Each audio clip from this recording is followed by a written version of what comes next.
गादीवर मूर्ख माणसाला बसवलं किंवा तो अंजार आहे, न ओळखीचा आहे, त्याच्यापासून आपल्याला कुठल्याच प्रकारे त्याची लाईन कशी आहे, त्याचे शिक्षण किती म्हणजे काहीच माहित नाही. नवीन माणूस धरून आणला, त्याला गादीवर बसवलं.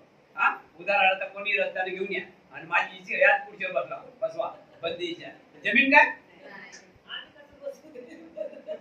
पण होते असं कधी कधी बघा, होते असं कधी कधी काय की एका राजाच्या दरबारामध्ये तो राजा कंटाळला पब्लिकला. तो राजा चांगला काम करत होता, पण पब्लिक ते पब्लिक आहे, माहित आहे ना. कितीही चांगलं करा, पब्लिकला वाईटच आहे.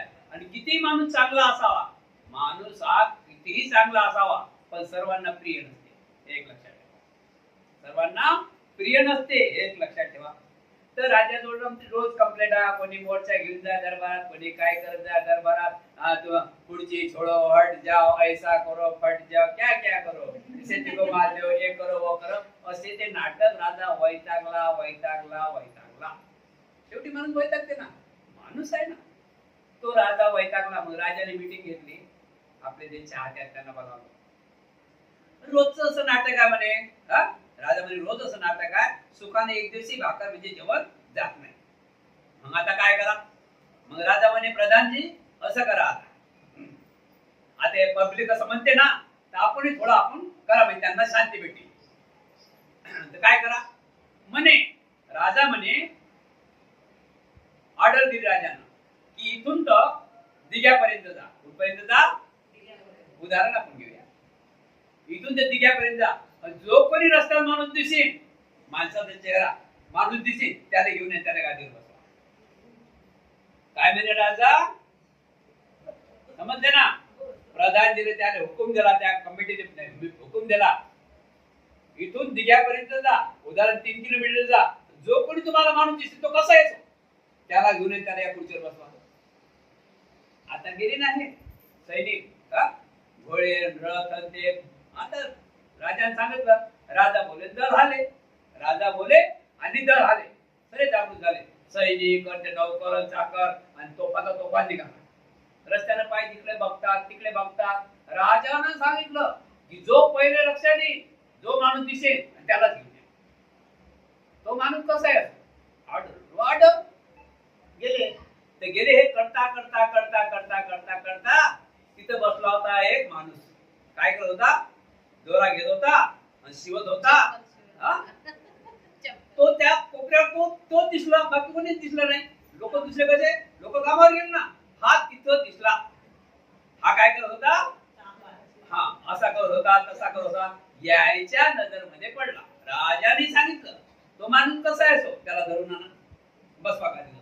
आता हे गेले ऑर्डर तशी होती ना. हे गेले 4-5 जण, त्याला असं उचलून आणलं ना, त्याला उठू दिलं नाही. कुठं न्यायचं आहे, काय न्यायचं तेही सांगितलं नाही. घरले 4 जण, 2 जण पाठीमागून उचलला, असा बसेत उचलला आणि टाकला गाडीत टाकला. भांग राजाच्या दरबारात. महाराज मी काय गुन्हा केला, चुप. आता काय कोणी महाराज म्हणतो चुप, म्हणजे त्याचं कोणी ऐकूनच घेत नव्हतं. त्याचं म्हणणं काय होतं की महाराज मी काय गुन्हा केला, मला धरून आणलं, पण ते ऐकायला राजीच नाही कोणी. त्यानं महाराज म्हणतो की चुप, म्हणजे त्याला पुढे बोलताय. जर बोलला तर माहिती आहे ना, मग थोडं कोंबल कांबल त्याला बोलताच. आता काय करावं, पंचायत झाली आणि दरला त्याने एका कोठडीत बांधून ठेवलं, एका कोठडीत त्याला टाकून दिलं. त्याला खानापिणं दिला, हे दिलं, ते दिलं. 8 दिवस झाले, त्याला मस्त जेवण दे, हे दे, म्हणजे त्याचा चेहरा चांगला झाला पाहिजे बा. त्याला काय भूमिका काय होती त्याची, की त्याला या गादीवर बसवे, अशी राजाची भूमिका होती. मग आता त्याला काय करायचं, त्याला 2-4 साबण दिले. एक साबण रोज वापर, म्हणजे सगळ्या गोष्टींचं परिपूर्ण व्हावं. समजलं ना. त्याला जेवणाचे चांगल्या प्रकारे टाक आणि त्याला साबण सुबन म्हणजे चांगला दिसण्यासाठी सगळ्या गोष्टी त्याला सर्व साठा दिला. तो त्या हिशोबाने करत होता. मग आता झाले त्याला 15-20 दिवस. मग राजा गेला बघायला की बाबा आता हा तो कोणी काय होतं ते काय कोणाला माहित नाही. पण हा राजाच्या दरबारात म्हणजे गादीवर बसायला आहे काय. मग 15 दिवसात तो चांगला प्रकारे टवटवीत झाला. समजलं, टवटवीत झाला ना, चांगल्या प्रकारे टवटवीत झाला. त्याला कपडे तसे दिले, त्याला एक कपाट दिलं, घडी घडी तो कपडे घालून कपाटाजवळ जाय, सगळ्या गोष्टी मी त्याला माहित नाही आपल्याला काय होते पुढे, पण राजाला माहित होतं ना की याला राजासारखं बनवायचं आहे, याला राजासारखं बनवायचं आहे, याला बसतार पाहिजे, याला कपडे घालता पाहिजे, याला ते मुळगट घालता पाहिजे, सर्व त्याला दिलं आणि तिथं कपाट दिलं. त्याला सांगितलं की आता त्याला सांगितलं की ना सांगू, जो एक एक कपडा घाले त्या कपाटावर जात जाईल, बघत जाईल, टोप चांगला दिसते मला, टाय चांगली दिसते मला, कोट चांगला दिसते मला, बूट चांगला, घडी घडी बूट बदलला जातो. आणि ते सर्व सामान त्याला देत होतं ना, 5 मिनिटात चप्पल, 5 मिनिटात बूट, त्याला सरी म्हणायचोय, त्याला काही सांगितलं नाही तुला काय करायचं काय नाही, त्याला ते सामान आणून दिलं. समजले नाही, हार घी सर्व त्याला आणून दिलं. आता तू एकटा राहणार, त्याला पण पुढे वाचली बंदूकधारी, आता त्याला एकटा राहील, त्याला जसं वाटत तसं तो करत आहे, त्याच्या मतानच करत आहे. त्याला वाटतं की आपण म्हणतात ना, त्याला वाटतं की आपण राजा झालो असं त्याला वाटत आहे. मग करता करता काय झालं की 15-20 दिवस झाले, राजा म्हणे त्याला काळा केला. आता राजाने बघितलं, आता झाला टवटवी झाला, आता राजाला एक झाला, तर त्याच्या कात झालं की नाही. तर त्याला काय केलं, आता 3 दिवस राहिले, 3 दिवस त्याला राहिले गादीवर बसवायचे. तर याला एक आठवण आली ना, याला एक आठवण आली, महाराजनं माणूस पाठवला. गादीवर विषय आहे, गादीवर मूर्ख माणसाला बसवलं तर काय होते आहे ना. आता एखादी गाडी आपली एखाद्या मूर्ख माणसावर चालवणार जोड, तर ते गाडी चांगली राहील का, हे तर माहित पडलं ना. तो माणूसही चांगला राहील का, त्याचे दातगी सरे चांगले राहते का, बरोबर आहे ना, माहित पडते ना. तर अशा प्रकारे तर मग आता काय झालं, आता काय झालं की राजाला वाटलं की या माणसाला आता 3 दिवसांना गादीवर बसवा, दिली ऑर्डर. मग आता गादीवर बसवा म्हटलं, मग गेले सैनिक, सांगितलं की बघ रे बाबा, तुला 3 दिवस राजाच्या गादीवर बसायचं आहे, त्याच्यासाठी तुला आणलेलं आहे. म्हणजे बापरे, राजाच्या गादीवर म्हणजे काही नाही, तुला बसायचं म्हणजे बसायचं आहे. त्याला काहीच बोलत नाही, जर असं काही बोललं की सैनिक त्याला धक्के देते, म्हणजे त्याला बोलायचा चान्सच दिला नाही. त्यानं असं म्हटलं ना, त्याला सांगितलं की 3 दिवसांनी तुला राजाच्या गादीवर बसायचं आहे. तो म्हणजे राजाच्या गादीवर म्हटलं की चुप, समजलं ना. त्याला असं मी त्याला बोलू देत नव्हते, त्याची इच्छा काय ते बोलू देत नव्हते.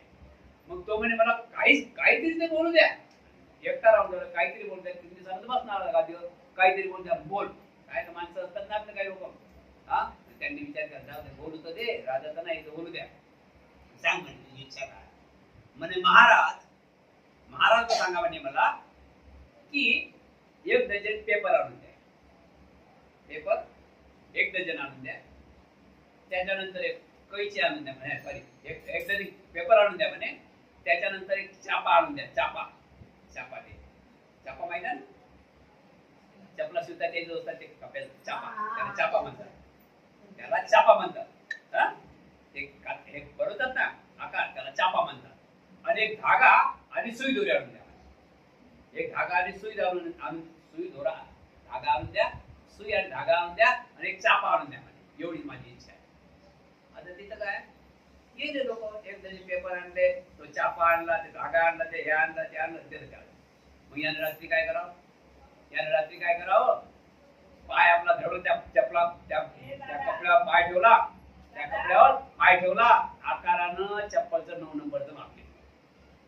किती नंबरचं माप घेतलं, म्हणजे कलिया बनवलं ना, 9 नंबरचं माप घेतलं, ठेवलं.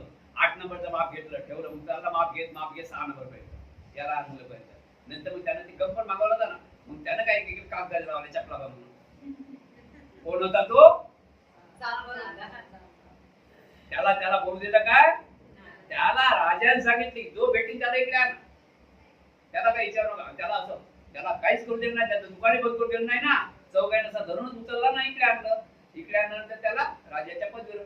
तर त्यांनी काय केलं, सगळ्या गोष्टी बनवल्यानंतर ठेवल्यानंतर मग आला राजाने बसवलं गादीवर, बसवलं. आता तो राज्य करी का बरोबर, म्हणजे तिथेही त्यानं गादीवरही बसणार, म्हणजे महाराज मी राज्याचं फक्त चालवतो, मला काही कातळे काही अमुक धमुक आणून द्या, मला पहिली चपला बोलून द्या म्हणजे. अशा प्रकारे माणूस कसा असला पाहिजे, माणूस राज्य चालवणारा कसा असला पाहिजे, त्याला प्रशिक्षण द्यायला पाहिजे, तो सुशिक्षित असला पाहिजे, त्या लायकीचा बनला पाहिजे. बरोबर आहे की नाही? तरच त्या माणसाला गादीवर बसण्याचं फायदा होईल. त्याला काहीच मतलब नाही, त्याला काहीच माहिती, त्या गादीवर बसून चालणार आहे काय? तो कुटुंबाचा नाश म्हणजे राज्याचा नाश करणारा माणूस आहे. अशाच प्रकारे धम्म आहे. हा धम्मामध्ये जर आला माणूस आणि इथं काय शिकला बरोबर, इथं काय करावं लागते शिकण्यासाठी? जे काही विचार पाठीमागले विचार आहेत त्यागा लागतात. त्याला काय म्हणतात? मोह तृष्णा. हा मोहात गेला होता. काय म्हणलं? याने चपला बनवल्या त्या कशामुळे? हा मोहात गेला होता. याला त्याची चव माहित नाही पडली, आपल्याला कशासाठी आणलं काय नाही आणलं. अशा प्रकारे धम्माची रीत दाखवलेली आहे. जो जो या धम्मामध्ये आला तो सुखी झाल्याशिवाय आला नाही. या धम्मदेशने तुम्हा सर्वांचं कल्याण हो, मंगल हो, मंगल हो, सुखी हो.